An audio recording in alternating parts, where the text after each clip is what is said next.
We come to the end of another series. These series just fly by. We are week 4, final week of our Odyssey Remix, the Voyage Home series. Been talking all about the different themes from the Odyssey, how they relate to the Bible, our pursuit of following Jesus, what they mean for us. Today, I want to talk about probably one of the most iconic parts of the Odyssey. This one is titled, Your Game Plan for Defeating the Sirens.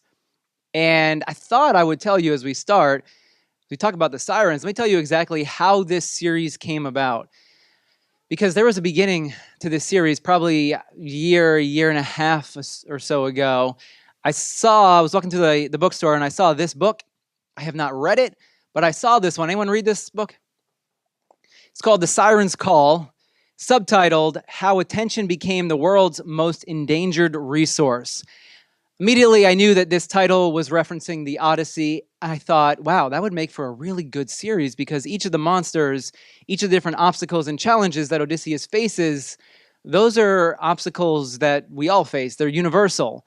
They pass the test of time. They existed in the ancient world, but they also exist in a different form, of course, in our world today. So about a year and a half ago, I saw this book, and for that long, I have been pondering, reflecting on what a sermon about the Odyssey would look like. It took a little different form than I had initially expected, but I always knew we would anchor this one with the Sirens because attention, your attention, it is dwindling.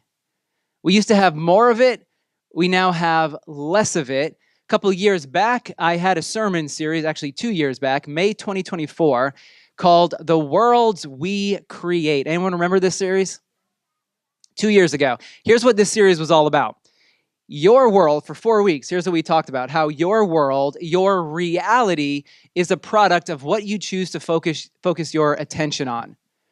Your inner world, your external world, the world that you physically create, it's all a product based off of what it is that you choose to pay attention to within you, the messages that you allow to just bounce around inside of your heads and your hearts, and also the messaging that you place in front of you externally, what you allow into your life.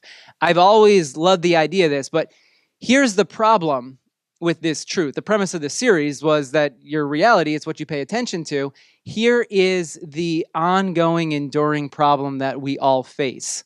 Most of your life is lived on autopilot. The majority of your life is unconscious living. Anyone have any idea about how much they speculate of your life is lived on autopilot?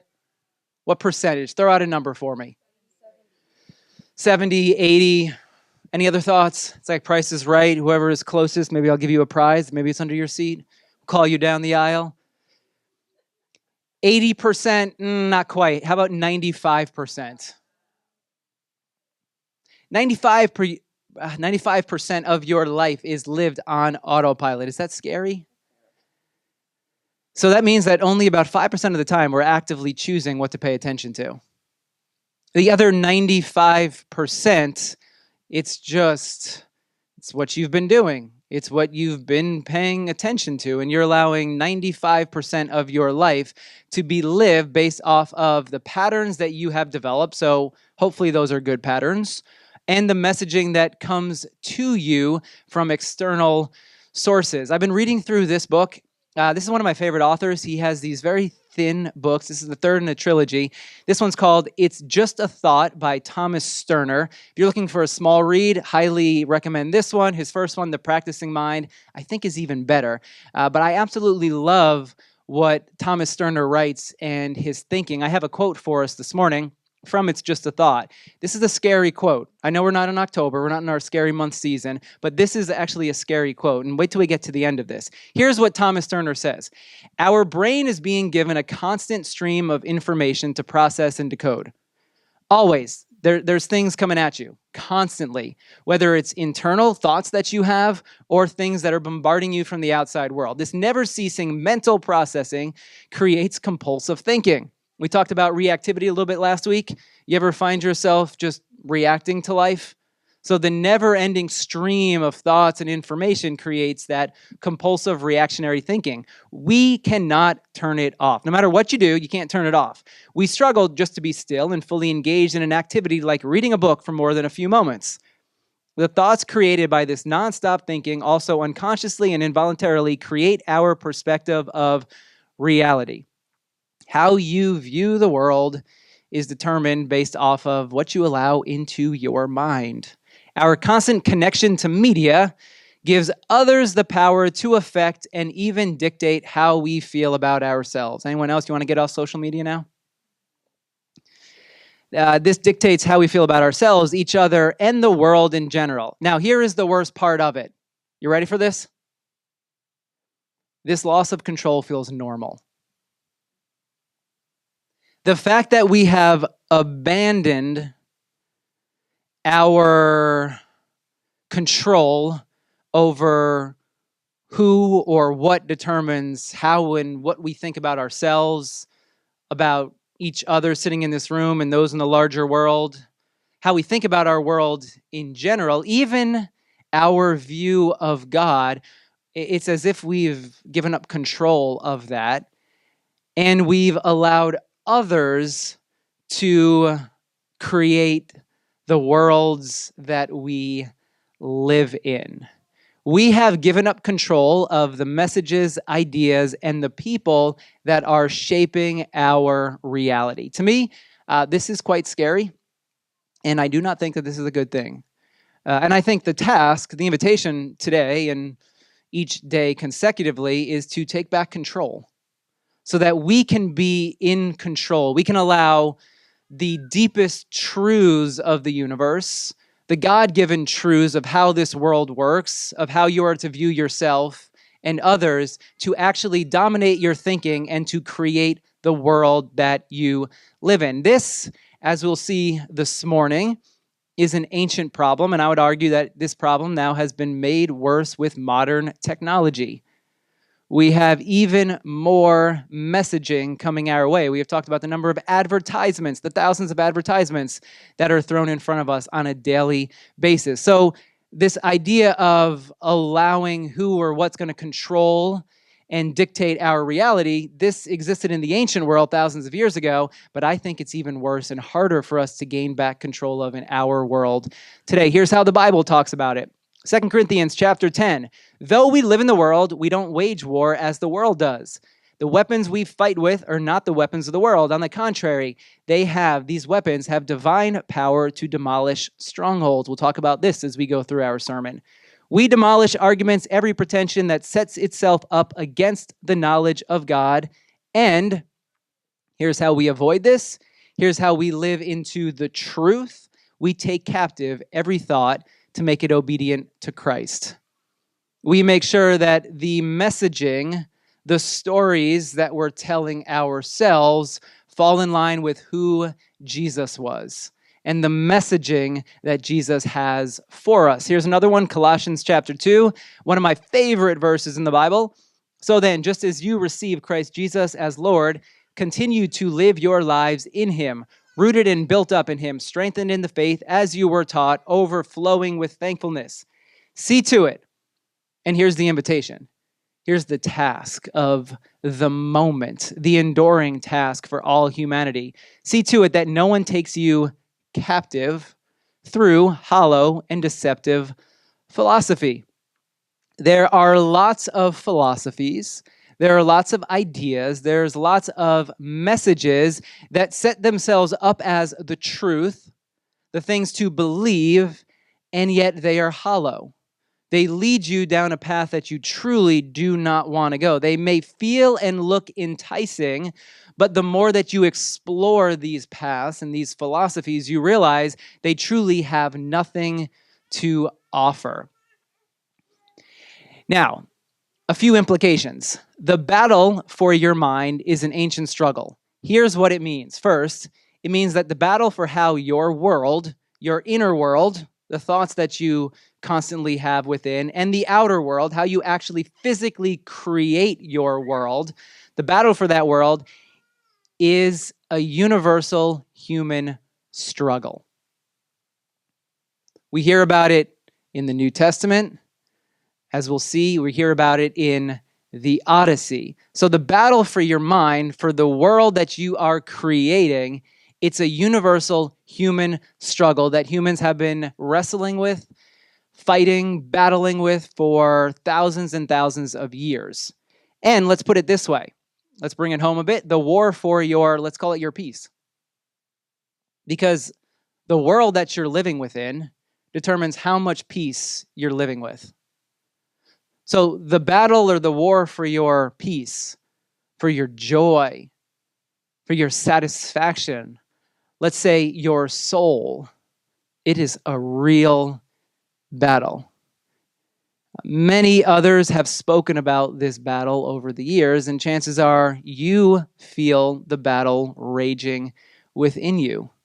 Sometimes you have those thoughts in your mind and you realize, wow, this really isn't the best thing to be thinking, but no matter what you do, you still feel the pull of that message, of that story, and you can feel it internally. Now, let's turn to the Odyssey and let's talk about the Sirens, because the Sirens, all about who, what we pay attention to, and how you avoid the Sirens. Here is the passage in the Odyssey as Odysseus is being warned about the Sirens that he shall soon be passing. First, you'll raise the island of the Sirens, those creatures who spellbind any man alive. They sing beautifully. You will be enticed by their singing, by their voices, but whoever comes their way, whoever draws too close, off guard, and catches the Sirens' voices in the air, well, no sailing home for him, no wife rising to meet him, no happy children beaming up at their father's face. The high, thrilling song of the Sirens will transfix him, lolling there in their meadow, round them heaps of corpses, rotting away, rags of skin shriveling on their bones. Their voice, their singing, their songs, it sounds beautiful, but if you get too close, if you allow yourself to be transfixed by their messaging, by their beauty, you'll be shipwrecked. And you will never find your way home. Giving attention to the Sirens will shipwreck you. So I want to offer you this morning a 4-step plan to defeat the Sirens. And why would we want to do this? So that you can take control of the world being created within and around you. So that you can live with peace and joy. And that you can truly walk the path that you desire. The true path that God is leading you down. Here are the 4 steps. First step, number 1, you have to determine a vision for your life. This is very, very important. So a few questions, a few diagnostic questions for us. Where do you want your life to go? This is very, very important because if you are just wandering aimlessly around, well, then you will be drawn in by the Sirens. You need to have a vision of where you want to go. Think about Odysseus. Where did he want to go? Home. He wanted to reach home. He wanted to see his family, be with his wife, his son, to see his friends again. So he knew, he had this vision, this is where I want to go. As beautiful, as transfixing of a song the Sirens sing, I know that I truly do not want to shipwreck on their island. So what is it that you want your life to look and feel like? What is it that you truly desire for life? Here's your homework for the week. Draw a picture. If you're into art, what do you want your life to look like? Maybe you're not into drawing, so write this down. Grab a piece of paper, write down as many details as you can possibly think of. What do you want your life to truly look and feel like? Even put some of the physical components there. I'm looking for this. I desire to have this. Whatever it is, write as many details as you can possibly imagine. What do you want your life to feel like? Remember Odysseus? He knew everything that he wanted. And even though he had all these distractions, and there were going to be more, he said, nothing compares to the feeling of being at home in my homeland with my family. And he allowed that vision to drive his 10-year journey of wandering. Wherever you happen to be in life, the thing that will keep you going, the thing that will keep you moving, the thing that will prevent you from shipwrecking your life somewhere along the way is to have a very detailed picture of where you desire for your life to go. What does home look like for you? And a little disclaimer, you can't control everything that happens to you. And typically that's where we get shipwrecked because we have a vision, we're moving in that direction, but then the unexpected happens. And if you think about the Odyssey, there's all these unexpected challenges and obstacles that Odysseus faces. You can't control what happens. You can't control when the obstacles pop up. But what you can control, maybe you want to write this down in your vision for your life, what you can control is how you will respond to the challenges, to the obstacles. Now, number 2, how do you defeat the Sirens? You have to understand the power of what you are up against. Odysseus knew the power of the Sirens. He was warned. Their power is, what's the word? Spell binding. Some of the obstacles, the challenges that you are up against, they are quite strong. And you have to realize the power of them. You can't just say, oh, they're this small little thing and I'll be fine. No, you need to actually give them the power that they deserve because there are some obstacles and challenges and things that you will face that feel really, really heavy. And they're really, really difficult. And to just look at them and say, well, I shouldn't be bothered by this, that does you no good. You need to give them the weight that they deserve. This is true for all the challenges and messaging within your mind. Because remember, how much of life is lived on autopilot? 95%. And where does most of that 95% come from? Your past conditioning.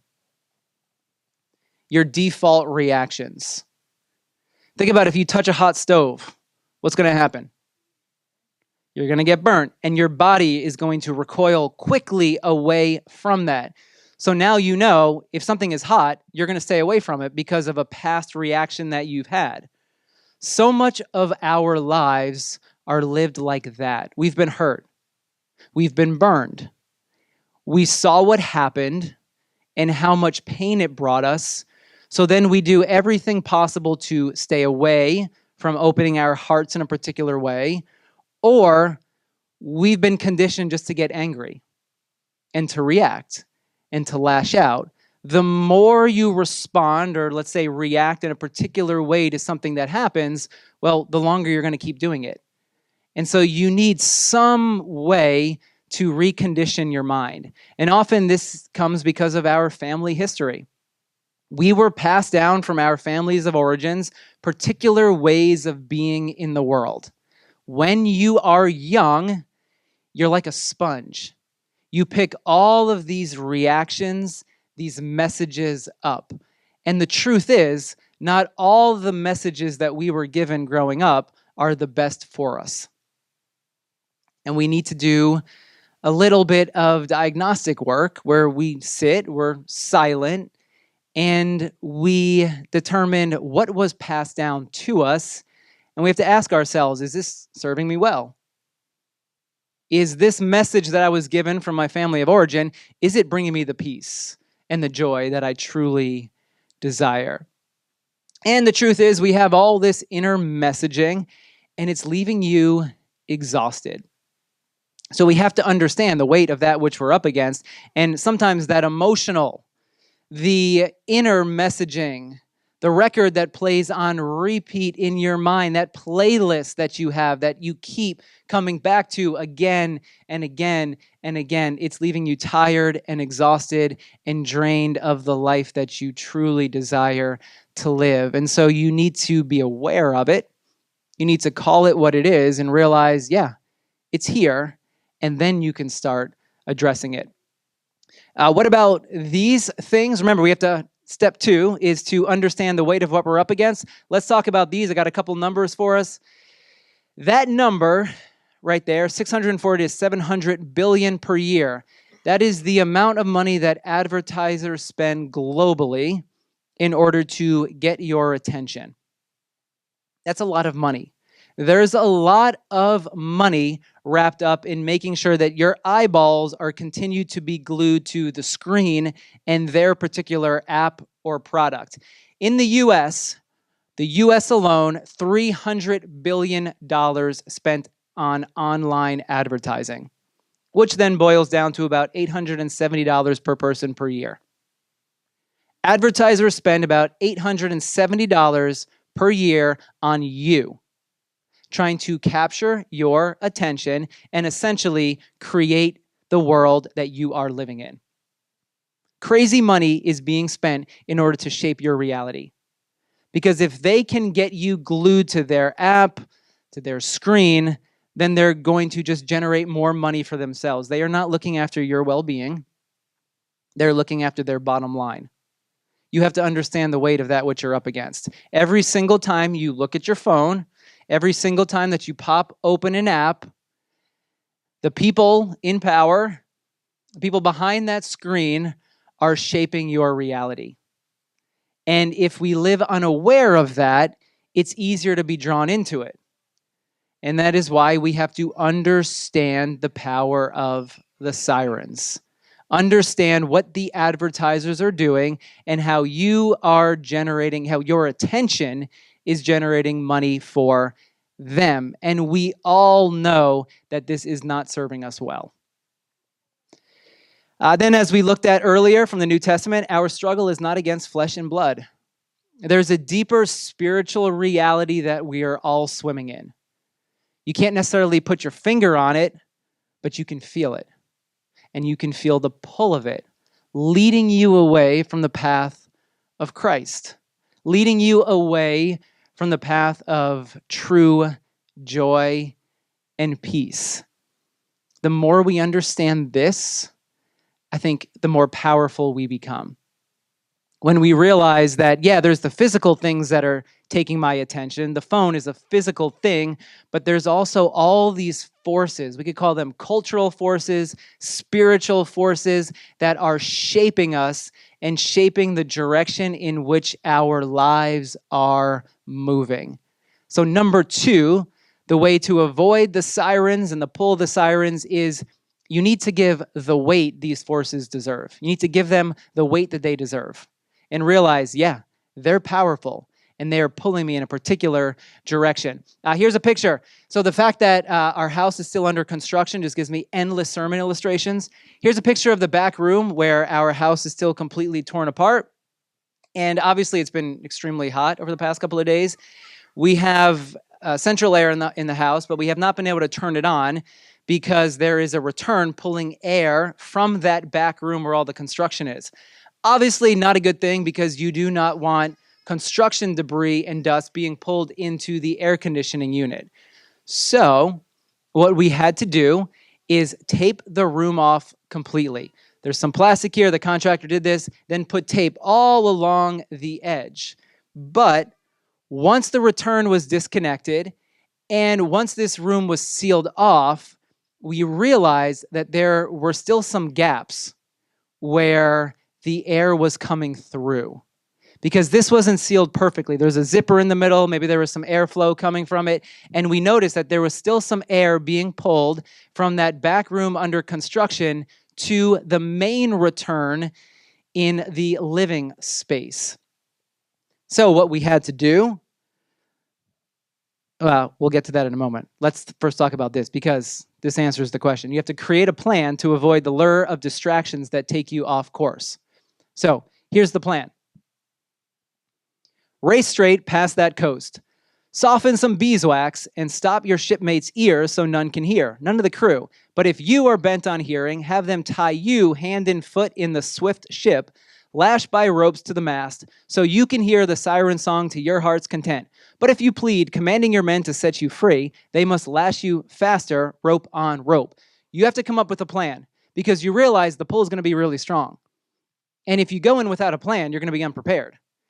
And so the plan for Odysseus and his men is we'll just put some beeswax there so you can't hear, and then lash you right there to the ship so that you can actually listen. But if you're so enamored by the beauty of their singing, you have to tell your men beforehand that if you command them to let you go so that you can go see the sirens, they have to tie you even tighter.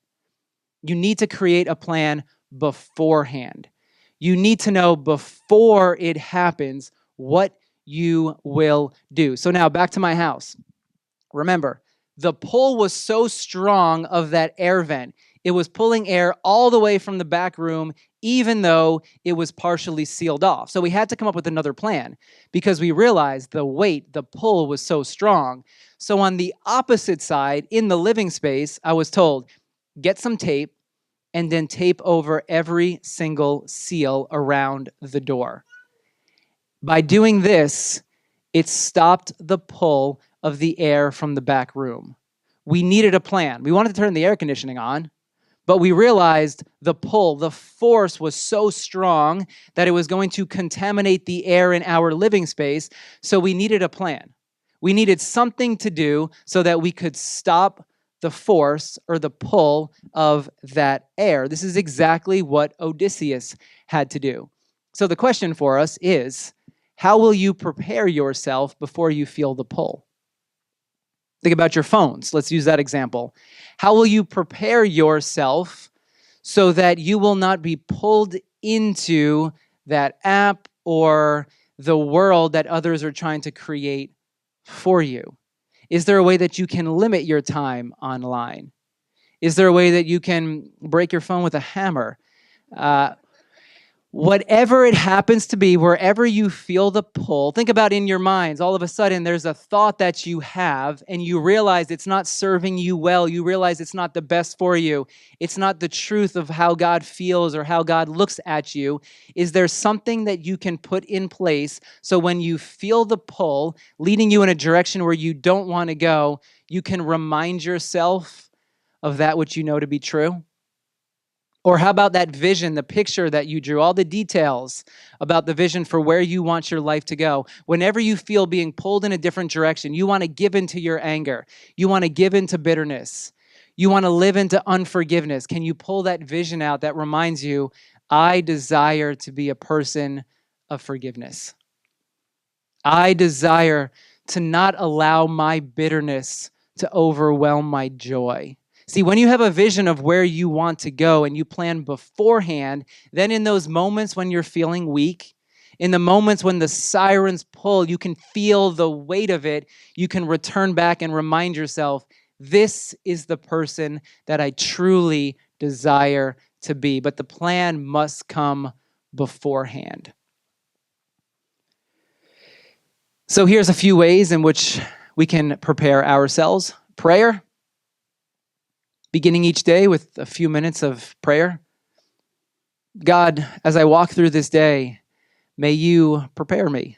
Remember, the weapons, it's not physical weapons. It's not flesh and blood, spiritual weapons. Can we begin each day, even if it's a simple prayer? God, as I walk through this day, may you offer me compassion for people.